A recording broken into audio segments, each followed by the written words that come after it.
Good morning, welcome to The Wolf Show. I'm Wolf and this is my show. We're going to be interviewing our good friend NewFoundKing this morning, and wanted to thank you all for coming by 2 weeks ago and for the interview with Shrek Insect. That interview is now live on our YouTube channel. Your setup looks amazing. I love all the stuff that you have going on in the background. So I'm trying, you can tell, I'm trying to emulate you.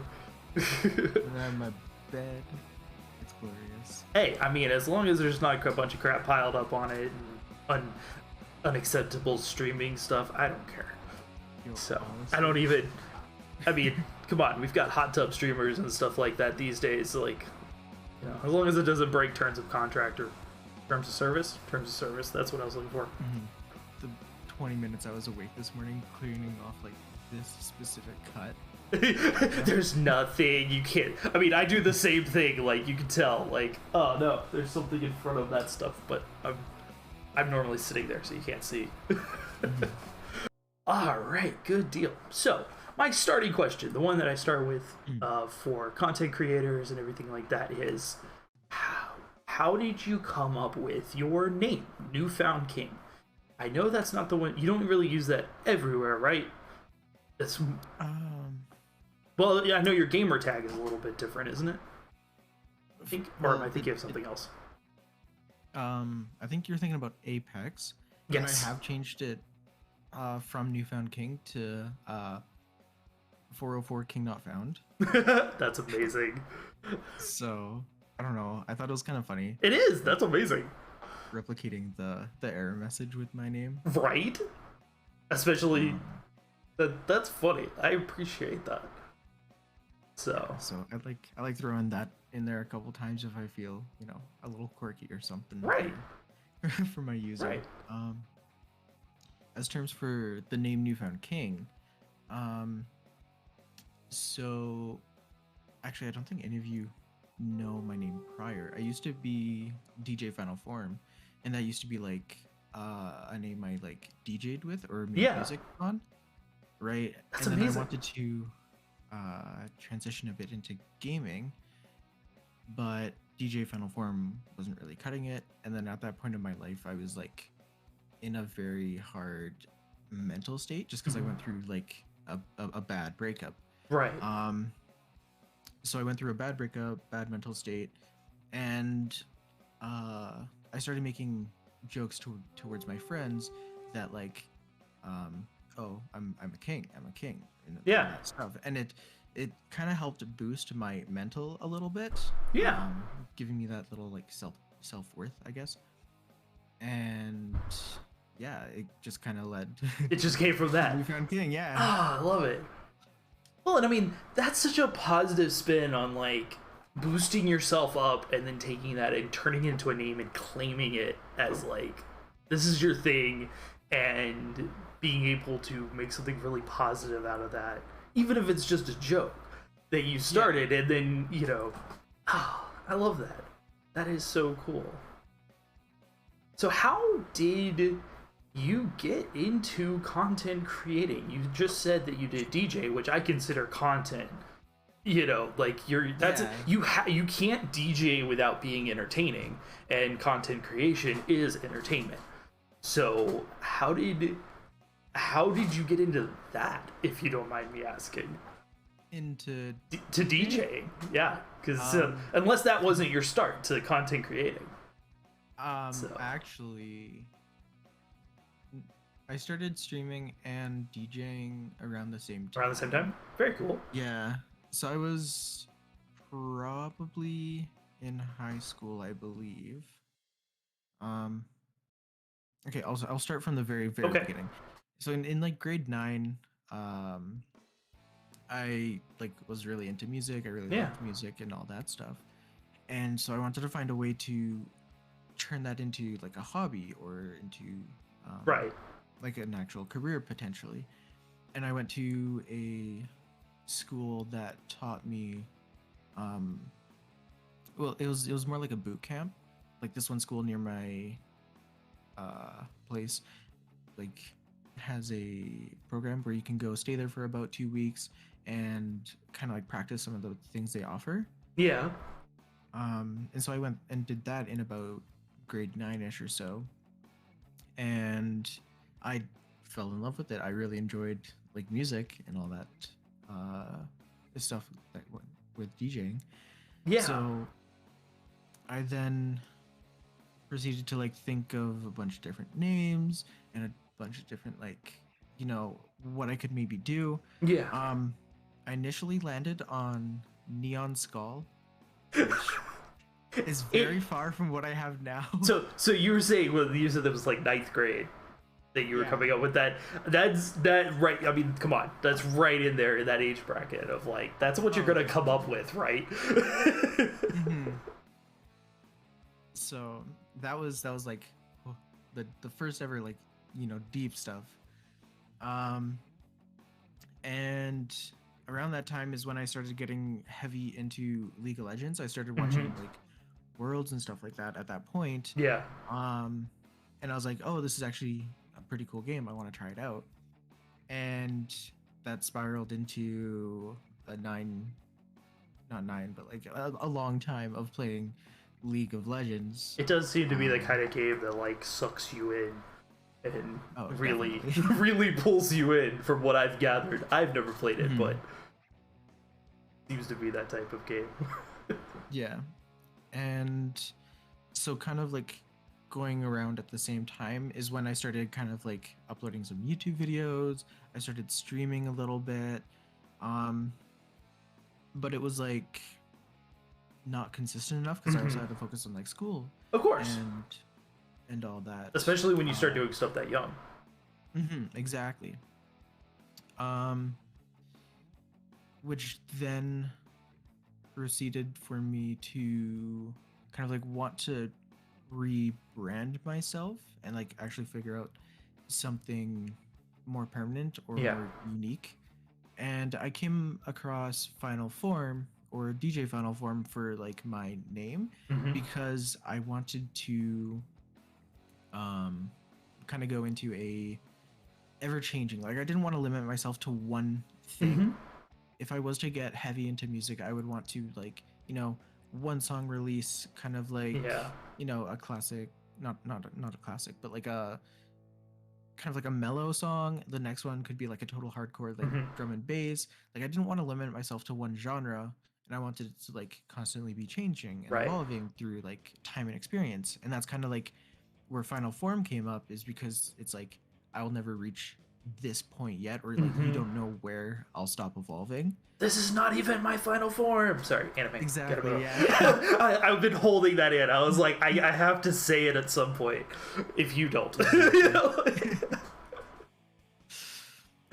Funny enough, I didn't draw inspiration from that like quote. It just came on, and then all the jokes followed. Right. Yeah. Well, I also imagine, because off stream you and I talked about playing Pokemon. Is that where that came from? Was it the final form and inspiration from Pokemon, or a little bit actually? Yeah, because if you, I don't even know if I have it. I have this mascot, and it's kind of like a little dragon kind of thing. And I was really into the idea of like Pokemon and like Digimon constantly changing and evolving. Yeah. And I kind of wanted to do the same thing because I did really like Pokemon. So I wanted to like this is like me thinking of the future and stuff. was like, oh, you know what? If I release like something like this, I could release kind of like a fire version of it, or if I Oh, release like nice. this, I could release an ice version for that. So So you had this I little definitely mascot that you were using. exactly, yeah, yeah. That's super cool. Well, I mean, if you And don't mind sending it to me later, I can add it to the YouTube, and we can throw it up in I the can- video. I Okay, can see if I have so it. if you still have it and you want to send it to me, I'll add it to the YouTube version of the video, and so we can see what that dragon creature looked like. So that'll be cool. Awesome, yeah, yeah. I'll definitely see if I can find it. Well, I guess that also plays into your current model with the arm and everything like that. Yeah, yeah. Um, Actually, the arm is the exact same. The purple scales dragon arm. So you guys can see this. This is what NewFoundKing's current logo is. Who did this one for you? So Actually, that is one of my emotes that. oh, that's an emote that you use. Yeah. Yeah, it turned out so good. I just use it for Right. my Exactly. profile. But actually, a VTuber named Oracle Very nice. was the one I commissioned to do that. Very cool. So what I'll do is I will get her. I assume it's a her. Is it a her? Or Oracle, or do you know? I don't know the That's fine. pronouns. That's perfectly fine. It was an assumption on my part.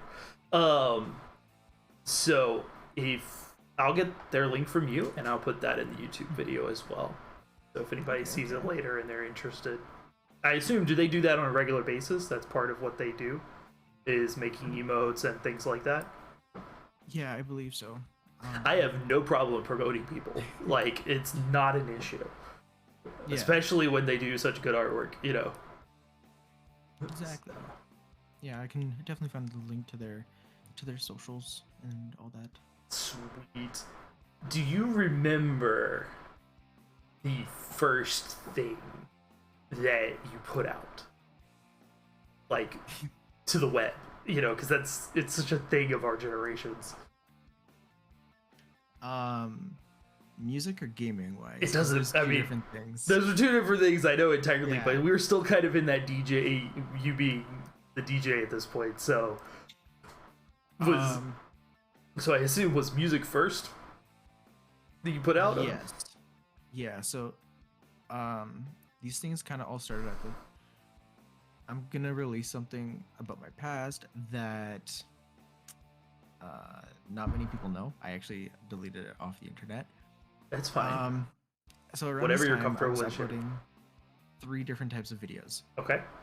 So the first one I released was a like music mix. It was, in all honesty, super scuffed. Super scuffed. What's that they say about the first thing? The first thing you ever release is going to be horrible no matter how much you work on it. Okay. Like, you know how there's like DJs that use a program and all that fun stuff? Yeah. I didn't have those accessible to me. Right. So I tried making the mix wholly through like Windows Movie Maker. Like, it was bad. Dude, I can't even use basic like Apple and Windows movie makers. Like, I can't do anything with them. I've never been able to. Oh, that sounds like it was fun. Oh, it was scuffed. You said you deleted. Did you like completely delete it? Like delete it from your hard drives? Like hide it from? I Oh, would okay. not be It's able to find it's reference. gone. I I have a was few things also- like that I'm like, it's gone, never to return. Oh. The second batch of videos that I was releasing Yeah. at that time was like league highlights. Mhm. Also really scuffed. So scuffed. Like, some of the clips would pause randomly. There was like, Oh some like, man. black screen things in the middle. It was Right. bad. Right? That's gone too. And then the third one, I made like a video series with one of my friends, Yeah. and I'm not disclosing the name of what the video Perfectly series fine. was because it's like a combination of my real name and my friend's real name. Mhm. So we're leaving that out. But it was just a bunch of like stupid things we did. Like we did like 15-year-old boy stuff where we were like testing pain levels or like trying to annoy each other the most. So essentially Jackass sounds like. Yeah. Why do we all go through that phase? Like we did that with one of my friends where like we went to a batting thing and he like tried to do like Jackass X videos and I was like, why are we doing this? Why are we inflicting pain on ourselves? Exactly, yeah. Oh man. I have no idea either. So you uploaded random 15-year-old antics videos. Yeah, gotcha. Like for reference, one of the videos we uploaded, we went to the dollar store, we bought a Cookie Monster sippy cup, we bought a couple bottles of Coke, and we saw how high we could launch it by shaking it in the sippy cup. Like that's the type of stuff we uploaded. I mean, that's basically TikTok now. Yeah. All right, let's go get a sippy cup, some Mentos, and some Coke, and let's see what we can launch. All right, let's go. Exactly. That's not entirely TikTok. Just if anybody feels offended by that later, like there's a lot of good stuff on TikTok. So there's a lot of bad stuff, but there's some good stuff too. There's some good people out there. Rolling into how did that evolve from scuffed videos and crazy antics into the stuff that you were doing today? So, funny enough, after that point, I kind of just was focusing on like just gaming and things like that, and I got into like a headspace of like, oh, I'm not loud, I'm not eccentric, but I don't have a lot of energy, I'm not outgoing enough for streaming, and that kind of like put me down, and like I talked myself out of it for quite some time, until like actually COVID or something like that. That's when it was like, okay, you know what, I don't have much to do, I'm gonna start making videos for fun, just as a hobby, you know. And it actually started with Tumblr reading posts, because a bunch of my friends said I had like a nice voice. Hey. So I was like, I started doing that, and then that slowly evolved into uploading gaming videos, and now it's all gaming videos. Yeah. And all that stuff. I can confirm you do have a good voice, and you do have the type of voice that, like, if you were to sit and explain an entire video, I would sit down and watch it if my ADD would allow me. Right. You know, that's the thing. I start a video and then I walk out the room. You know, 'cause, like, next thing I know, I come back and I'm like, oh, well, they got the whole view. You know, like, Quick thing, have you ever noticed that like sometimes autoplay kind of like kicks you in the butt, where you put on a video, you let it play, and then you come back like 30-40 minutes later and you're like looking at conspiracy theories on how yes, like it completely throws off like my viewing algorithm of like everything, and I'm like, why? Right. Twitch does that to me too, because I'll auto host and like after a stream, after a raid, and then like it progressively hosts like everybody that follows afterwards, and I'll come back and I'll be like, who is this person? What am I watching? How did I end up here? You know, it's one of the reasons I primarily raid and host friends these days, is because I'm like, I don't want to go down that rabbit trail again. You know, like, I don't know how we got on that adventure. My favorite thing is like when you're watching someone and you're like lurking, like one of your like people that you're following and stuff, and then they raid someone, and then they raid someone, and then they raid someone, and it's just a constant chain, and you find yourself like 30 raids in, and you're on like some channel. I mean, I have definitely found some really cool people that way. It's Oh yeah, it's a definitely. great way to find people and everything like that. But it's always one of my favorites. Speaking of lurking, thank you Zathi for lurking. We support our lurkers. We appreciate all of you. Um, and I've rated Zathi before, who will be on Mhm. later this afternoon. And because she's a VTuber, I end up down this rabbit trail of VTubers, like seeing all their cool content and all their character models and everything like that. It's interesting how you get to connect to these different communities that way. It And is definitely really cool. all right, so COVID happened. You started doing videos and really Yes. digging back into it through Tumblr, is what you said. Somebody Oh wait, did I say Tumblr? I meant Reddit. Reddit. Reddit. Okay, you originally said I originally said Tumblr. you originally said Tumblr, which I was like completely valid. You know, if you know, it was a little. I was a little bit like, well, you know, you were way over there, weren't you? I was in the deep parts of the web. I can never go back. I've always been surprised at how deep web Tumblr ended up all the time. Like people will be like, I found this on Tumblr, and you're like, that's concerning.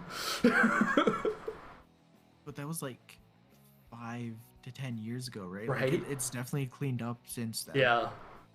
It was not moderated very well at all. No. Now you have to go deep diving through Reddit if you want to find anything.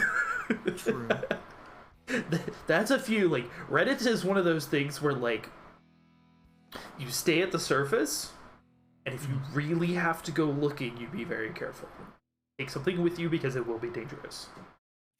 It's dangerous to go and take this. Exactly. Oh man, that's actually my thing now. Like when I search for something, I add Reddit into the search because I generally find a better answer quicker. And I recommend that to somebody. Like if you're looking, especially for technical questions, search like how do I fix this, and then add Reddit to the end of what you're searching, and you will probably find a chat where somebody had the same problem and got it fixed. The cool thing about Reddit is like I've noticed that a lot of people easily forget that users on Reddit are like professionals, like medical professionals or lawyers or things like that, and you don't like expect it per se. Right, exactly. Right? They're Like, they're real so- people, and a lot of them have like Yeah. crazy credentials and everything like that.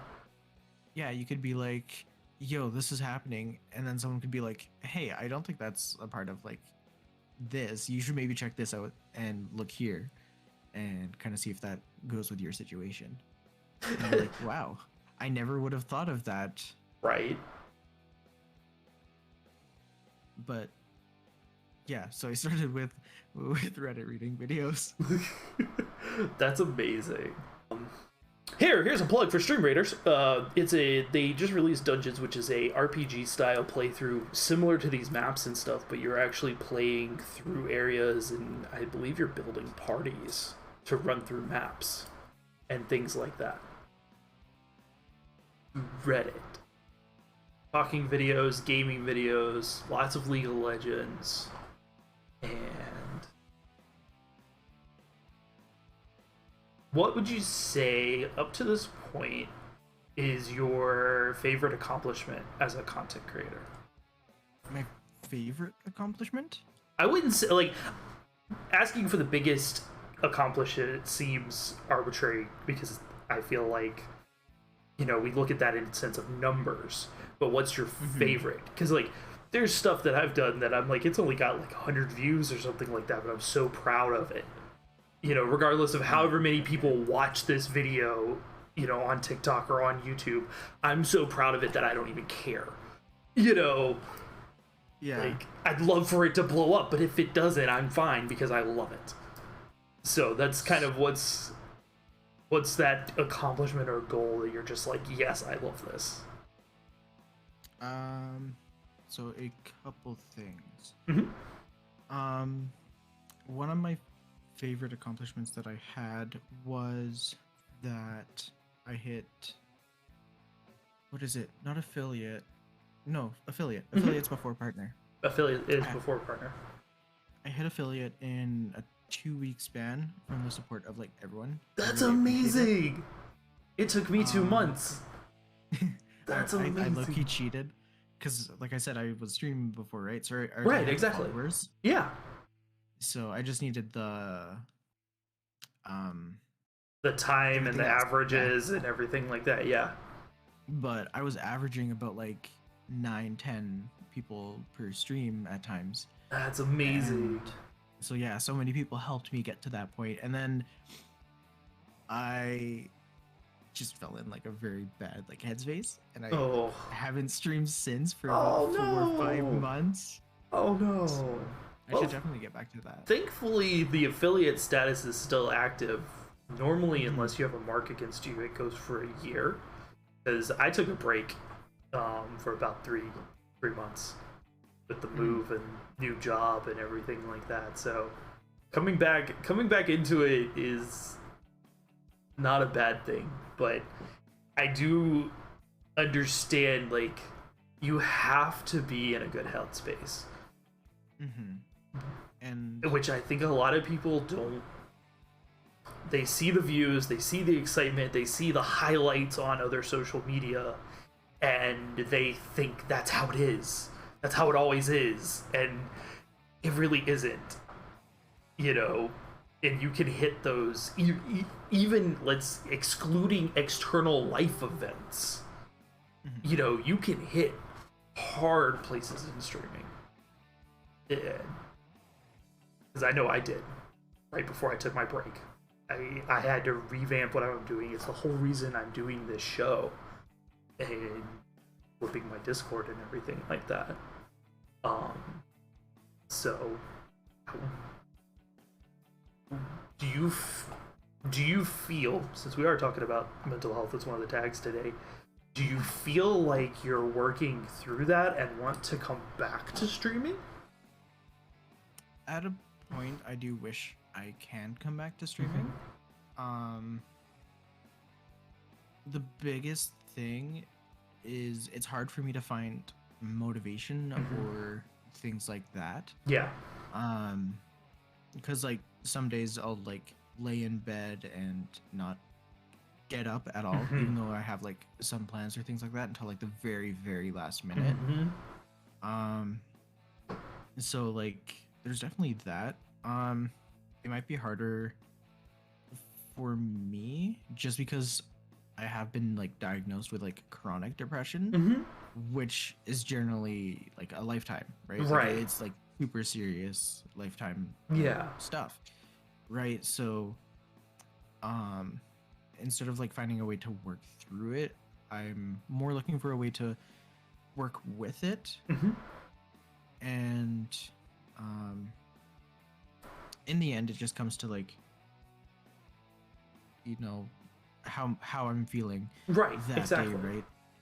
And that's, I think, one of the good parts about streaming is it is adaptive or like very adaptable, because it is on your schedule and stuff like that.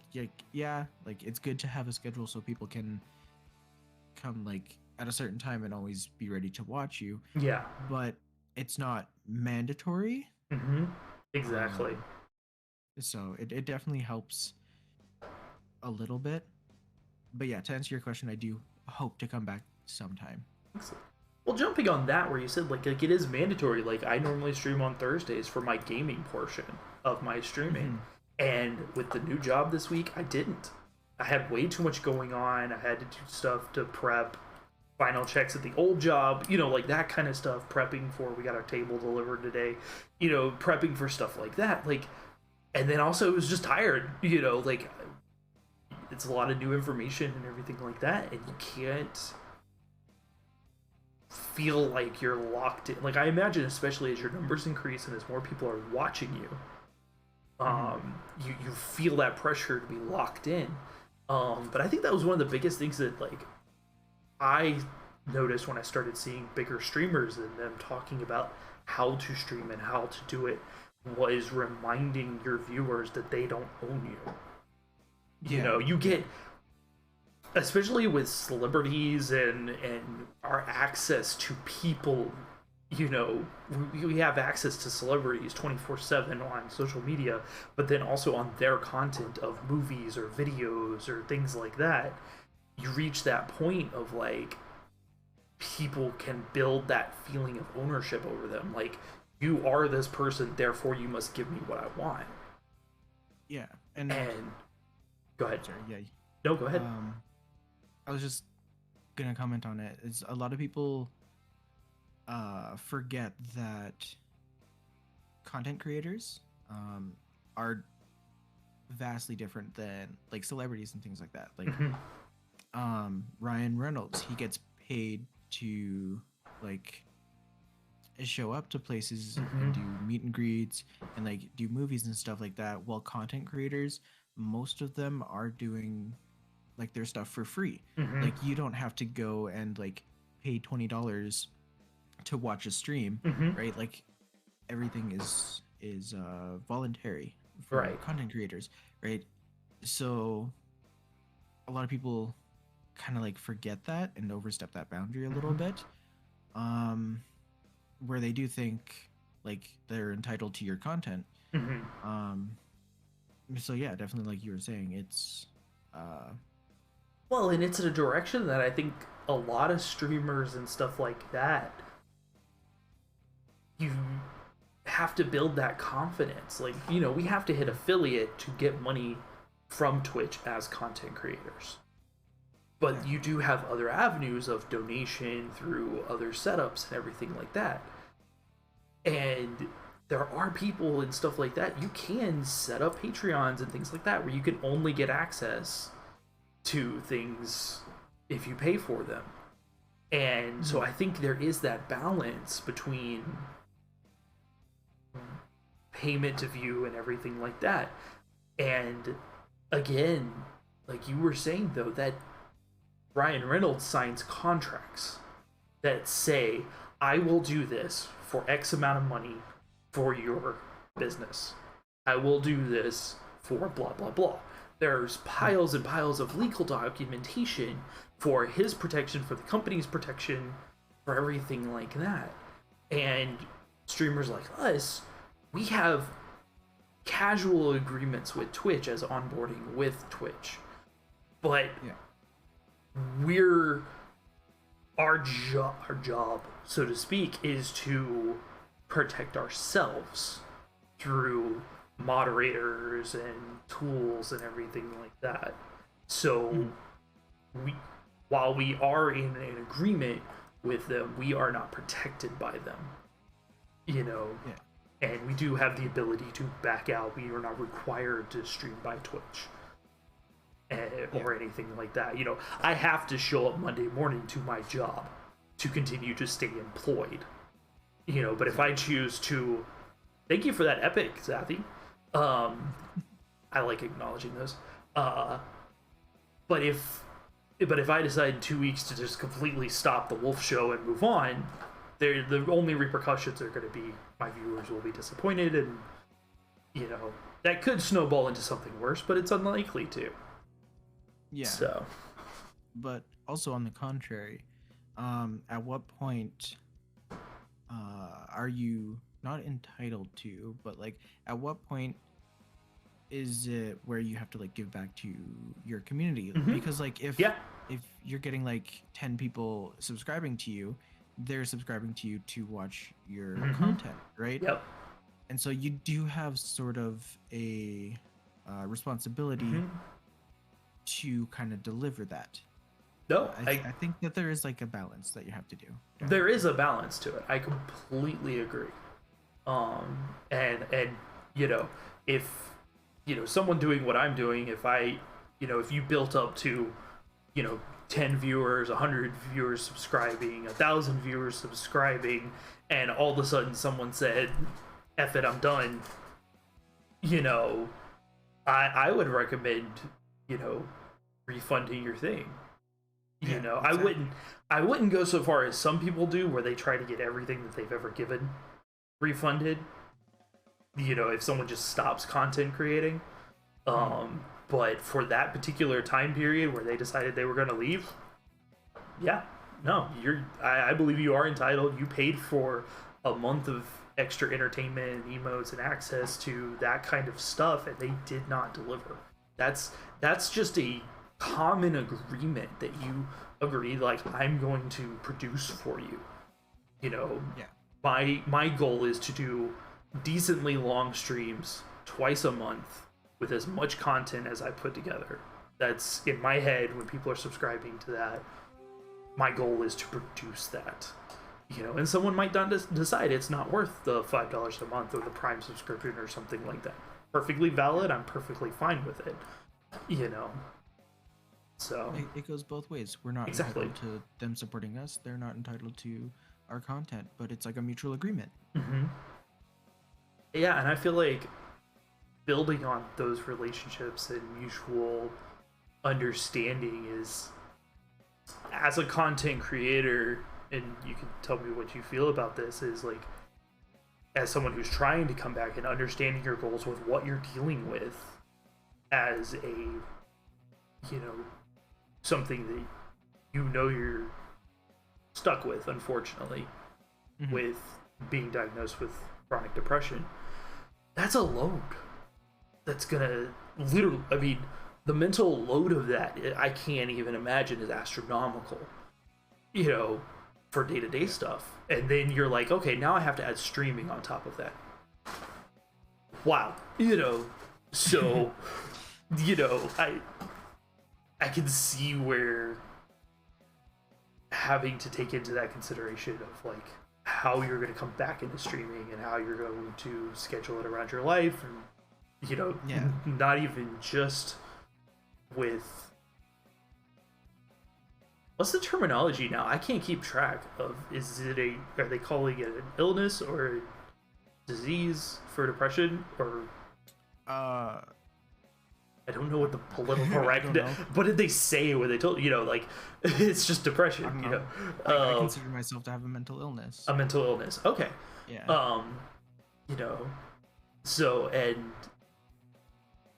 well, the balance between how much do your viewers need to know about your mental illness to understand that you aren't abandoning them, that you don't, it's not, you know, it's correlated to a broken leg or something like that, or more you said chronic, so more akin to somebody in a wheelchair.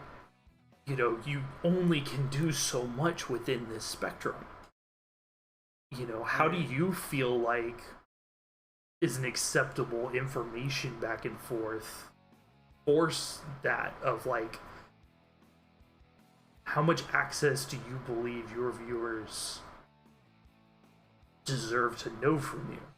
Because we do live in an era of people telling people everything about their lives, right, while also trying to keep as much privacy as possible so that people don't steal our identities and stuff like that. Yeah, I think the short answer is, I don't think I actually have to tell people anything about like my personal health. If I want to like take a step back for a little bit, right, you know, I should definitely be allowed to without any things. But I think now, with it being so long, is like I have mentioned, like, okay, I should clarify, even though I said I don't have to say anything, I personally still do.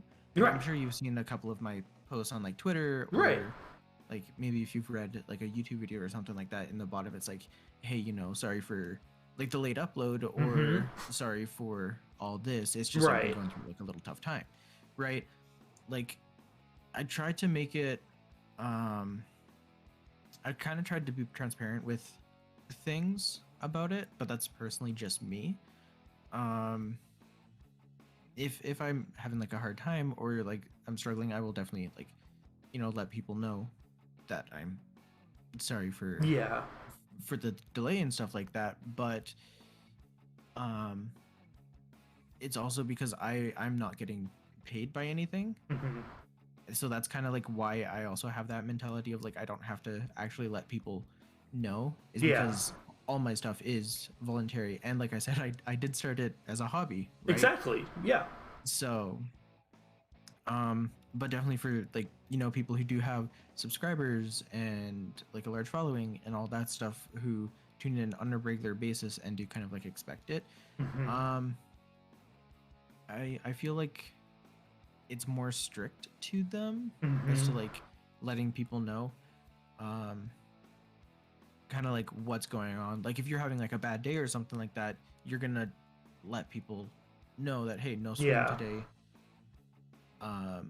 because of like such and such. You don't have to be very specific with the Descriptive or reason. specific unless you want to. Yeah. But like I think at that point you are more obligated to kind of like let them know. But So there's that's a just my own take. correlation between your level of viewership and monetary that I do believe so.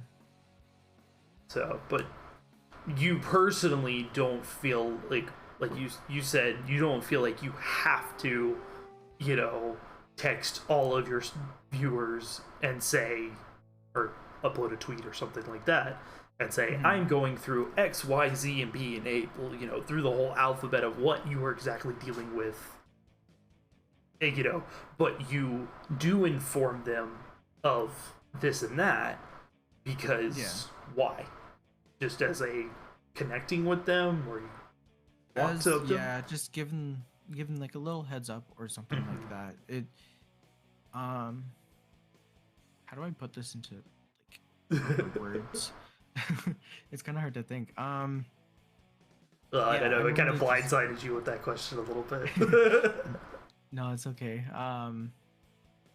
I give a reason when I am late for an upload, just because I do appreciate those who do follow me and are waiting for like my content. So it's just, I guess it's less of an obligation and more of me just wanting to acknowledge their support and you know, obligation and duty are not the right words, but I'm gonna use I know. obligation and duty. Yeah, for the people who support me and like are waiting on my videos, I do feel like I have a duty or obligation to let them know because I appreciate them, right? That's what it boils down to. I understand what you mean, that obligation and duty aren't really the right words, because those words carry, in this day and age, they don't carry as much weight as people used to. Depending on where you live and your culture and background and things like that. And especially, I feel like generationally, millennial is kind of get a lot of rag on it, but we are a generation of, we do not feel obligated to people. We do things because we want to. We say things like no worries and things like that, not because we feel like somebody did something for us, you know.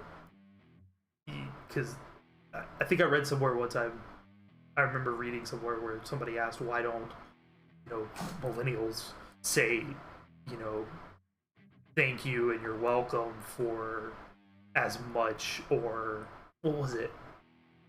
Oh, are you talking about the when someone says thank you, they say no problem instead of you're Yes, welcome? that one exactly.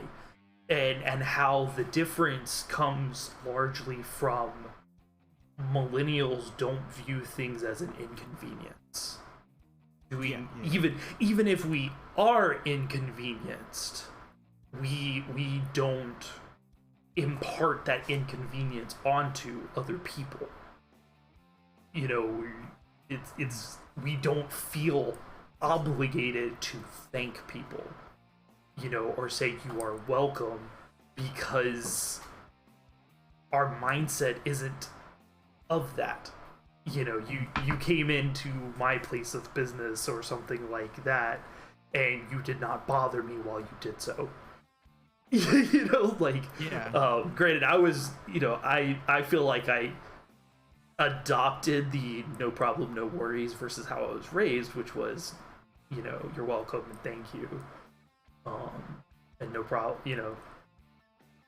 So, Oh, mm, okay. Super interesting thing. yes, I love interesting things. So back when I was working, pre-COVID and stuff like that, I went to a business growing slash management seminar Hmm. with my like boss and the owner of the business I was in, right? And actually, interesting enough, in this seminar, the guy was talking about the whole like "no problem, you're welcome" Hmm. thing, and um, actually it came up that you should teach your employees to say you're welcome and not no problem, because it doesn't sound professional and could Hmm. be like could have come across as like not insulting, but could have come across in a more negative manner Yeah, than you're welcome. yeah. And I was confused by that because I was like, um, they're pretty much like the same thing. And I was remembering like a lot of videos of people like of like cashiers are saying no problem Hmm. to like customers, and they would blow off the handle at like the cashier being like, Yeah. no, you're supposed to say you're welcome, that's so Hmm. disrespectful and all that stuff. And so like it's funny that like in seminars it is still such a drastic difference Hmm. that they're teaching us that you're welcome is more like definitely more proper than no problem. Right. Well, and I think a large part of it is body language, because Mm. what they talk about, saying you're welcome or no problem or something like that. And what they're actually insulted by is not that you said no problem. A lot of times it's the image in their head of no problem, eye rolls, passive gestures. People view that from the overhead seminar older generation. It seems to me that they view it as insulting because they associate it with brats and disrespectful Yeah. children and stuff like that. And I think one of the most interesting things to me is I was raised in a twofold way. Mhm. I was raised, you show respect first, you know, but I was also raised and taught that respect is not a given. You know, like, yes, you should be respectful to people, but if someone chooses to no longer be respectful to you, depending on their reasoning, depending on the situation, they have waived the right to respect. You know, Yeah. just because you are in your 60s does not mean I have to respect you. Yes, I should respect my elders, but if you're cussing me out and throwing things at me or yelling at me, yeah, I'm done. You know, Mhm. in a professional setting, I might still continue to respect you out of obligation, since we're using these words, to my job and my boss and the integrity of my company. But on Mhm. a personal sense, when you see these people in service, to as servers, or not just pest. I worked pest control, so that's my. So, but before that, I worked gas station cashier. Yeah. You know, and so I would have people come in, and I mean, I had my current boss actually reminded me, because I worked with him before, that this lady literally ran me over, not in a painful way, but like bumped me with her car because I was in the gas station, doing things, and I walked out in front of her to do something, and she bumped into me because I was in the way. And customers would show up and yell at me that, like, why was the pump blocked? And I was like, because a customer in front of you was getting gas. And they would be like, this pump should be open for me all the time. And I'm like, you're one person out of probably 2 to 3,000 I see in a day. And it's that mentality where I'm like, you no longer, if you believe that because you use this pump all the time, you deserve special treatment, Mhm. you're stepping outside the respect. If you interact with me personally, and we have a working relationship and we're nice and everything like that, okay, we take care of you, you take care of me, you know, there we go. We've built respect for doing all that stuff, you know. So I definitely feel like there's a balance between earned respect and given respect. And opening with disrespect, I've never felt like was a good venue, you know. Especially if you, it's one thing if like you know somebody's just an absolute dirtbag and you're opening with disrespect. It's another thing when you don't know anything about somebody and you're making assumptions based on either race or, you know, pens, you know, a lot of things, stickers. You know, that's, especially through COVID, we had such an explosion of people jumping down people's throats simply because of what they put in their yards or on their houses and everything like that. Yeah. That it seems counterintuitive to building a better culture and a better world if you're immediately attacking somebody because, oh, you have that sticker on your car. you know nothing, you know absolutely nothing about this person, and you're going to make assumptions based on their party affiliation and their stickers, you know. Yeah. Which we all make assumptions, so we all do. Devil's advocate for a moment. Yeah, it's funny because it's quite a contradicting thing. Like, if I had a pride flag on like my car, you know, it's definitely socially acceptable because it's supported by a large group. But if I was to put a swastika sticker on my car, like, that's definitely wrong. Like, that's not okay. 100%. Right? And then it's like, yeah, it's because it's the minority choice and stuff like that, right? Like, right. If that was like the social norm, then, like, again, contradictory it would be. Well, I mean, that. if you flipped the meanings of them, you know, if the swastika was used to flip the meanings, it's what they mean. It's the meaning of them. That's the important part, which is where it's all perspective and like exactly social, like, acceptable thing, right? Like, let's say darkest timeline, like where racism and all that is acceptable, it would be okay to put that on. Exactly. Right? Well, and I mean, it was. You know, you're dealing, especially if you're dealing with the lies of people that, you know, this is what is proper. You're being lied to by your culture and your government and everything like that of like, ow. This is what is right and proper. And I think that is what, we'll get to the Stream Raiders battle in a second, guys.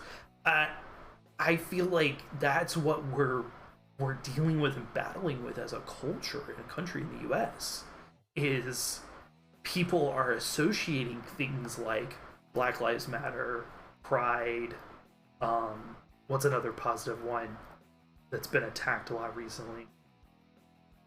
Those are the big ones that are going on right now.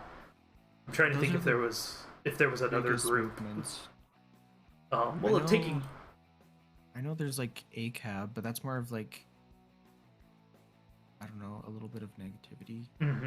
Instead of like spreading positivity. Yeah. Well, taking Black Lives Matter and Pride, people, especially in Christian religious side, seem to associate it with fascism and like they're going to come and take over, you know. Yeah. It wasn't too long ago that they were trying to pass bills that transgenders couldn't come into bathrooms and stuff like that simply because they're going to rape our children. And it was this mind-blowing, like, you know, we have non-gender bathrooms everywhere. Everywhere. Your home has a non-gender bathroom. You know, why in a public setting is it, you know, not to exclude the horrible things that do happen, there's no excuse for it. They do happen. They happen in our world. But to say that they are going to happen because you allow a person who is trying to be themselves, I think it's insane. You know, granted, 10 years ago, I've gone through a lot of changes in 10 years. My mindset has changed, and largely it's come from meeting people from these different organizations, meeting people who eat, sleep, and live pride and Black Lives Matter and everything like that, because, and being educated about how important they are, you know. Yes. And especially for the people that it affects most strongly. Mm-hmm. And I've gone off on a diving rabbit hole that I don't know where I was going with it, because it just, I have to stop looking at TikTok some days, because I'm just like, I want to yell at people, you know, because it's like basic human rights, you know, like, we have to take away healthcare from homosexuals, you know, okay, why? Like, because it doesn't agree with you? Like, God! Oh, sorry. All right. The whole point of this show is to interview, and we've gone too far, which is it needs to be talked about, and there's a lot of people talking about it, but I feel like at this point we've reached the extent of my knowledge. I don't know how much knowledge you have, and expertise, and so suffice it to say, be nice to people. Come on. Honestly, just like let each other live their own lives and support when you can. That's what I live by. No, and I agree. So yes, really, I will say that I am really enjoying this conversation. I'm having a lot of fun. So. Oh yeah, me too. I'm like, I haven't even gotten through my preliminary questions yet. This is awesome. That's great. I'm so good at sidetracked. Hey, dude, if we can rabbit trail, and if you can rabbit trail in a way that is understandable and it carries good conversational content, there's not a problem with sidetracking. You know, the only time that's a problem is when somebody has told you, like with my new job, you know, this has to be done by this time. Then you don't want to sidetrack. But when we're just talking like this, like, that's fine, no problem. I am not bothered. I'm good at that. I'm good at talking around things. I have more trouble staying on script, so which is why I don't write one. And why I record live and not while I'm, you know, I don't do well when we're like, okay, we have to stay on script and talk in this order, and I'm like, I'm gonna mess this up a lot.